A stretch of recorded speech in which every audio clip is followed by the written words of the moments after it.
Hello everybody, this is Goji73 here with another collection update. You'll notice in my last collection update video that I spoke about the YMSF and Bandai releases that I've been collecting over the years. Well, here is sort of a continuation of that.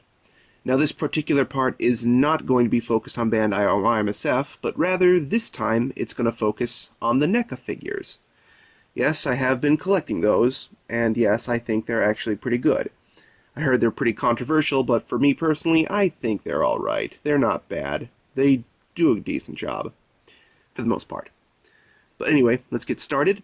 Now, first off, there are two different categories of monsters I've been collecting over the years.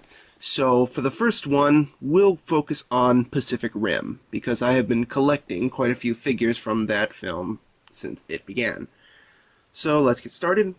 The latest figure I got since my last collection of them that I have been collecting. Here is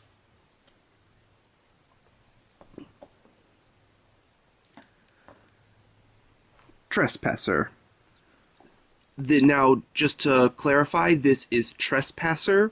There was another variation of this kaiju that was released that acts as a beta design or prototype of Trespasser, and that is Axehead.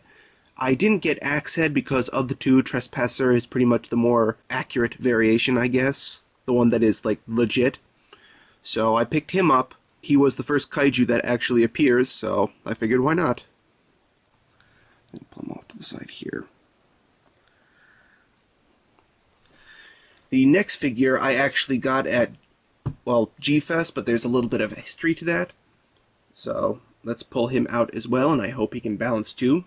Here is Scunner.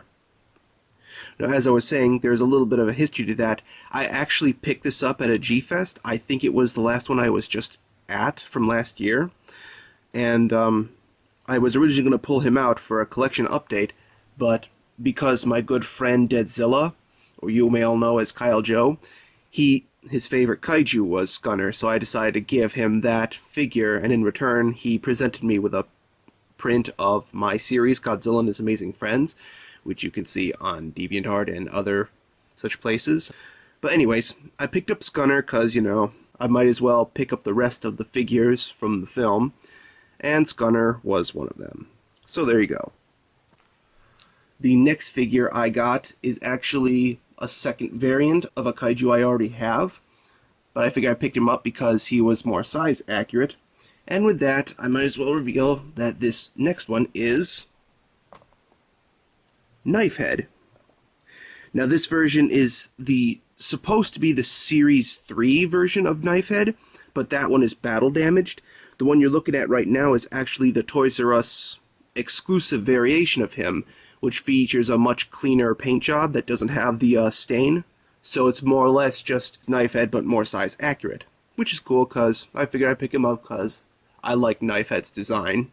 So of course I had to pick this one up just to sort of, you know, compensate, I guess.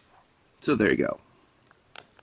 Now as you can see, I've moved the view back a little bit more, because we're going to be moving on to our very big kaiju that I've been getting as well.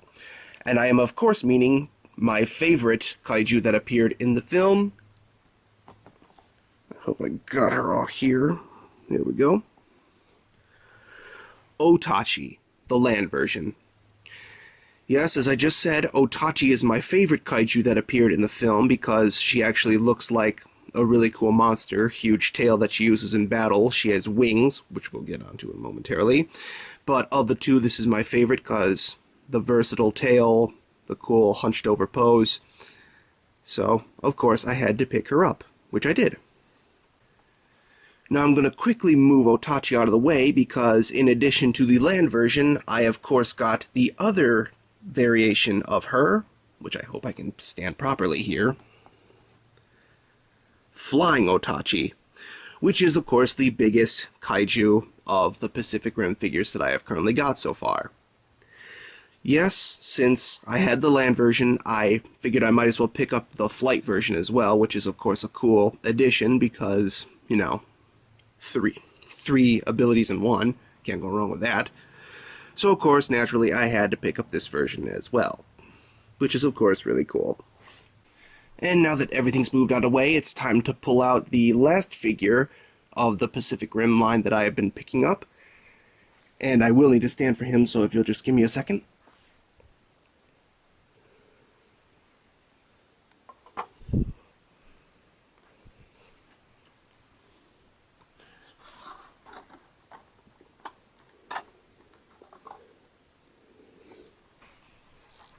Mutavore.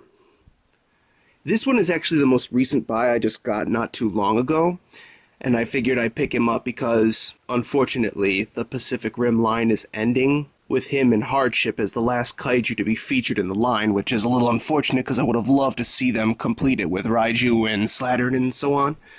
But I digress. So I figured, what the heck, pick up the last of the line while it's going on, and Mutavore was one of the last ones. So there you have it. That's all the Pacific Rim related NECA figures that I have picked up so far. Now the Pacific Rim is done and out of the way, now it's time to pull out the Godzilla figures I have been collecting from NECA. And since I've already pulled out the 2014 Godzilla, it's in my 2014 Godzilla collection update, we'll just skip him and move on to the next figure I got. 1994 Godzilla. Now you'll notice that, unlike the usual variations of this Godzilla, this one has a bit of a darker paint job. The reason why is because I actually got mine custom painted by Ray Fromy. I hope I'm pronouncing his last name correctly. He's a friend of mine from DeviantArt who has been doing some commissions for me, and because he also had his version of this Godzilla painted as well, I figured I'd send mine down to him, and he painted mine for me as well, because I had intended to use this for Gathering of the Kings, but we all know what happened there. So anyway, he was the first. And after him, I of course picked up the next figure that was revealed. 1984 Godzilla.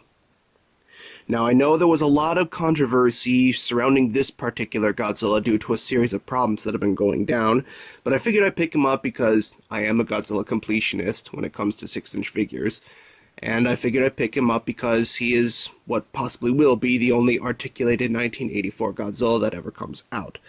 So that's my reason for picking him up.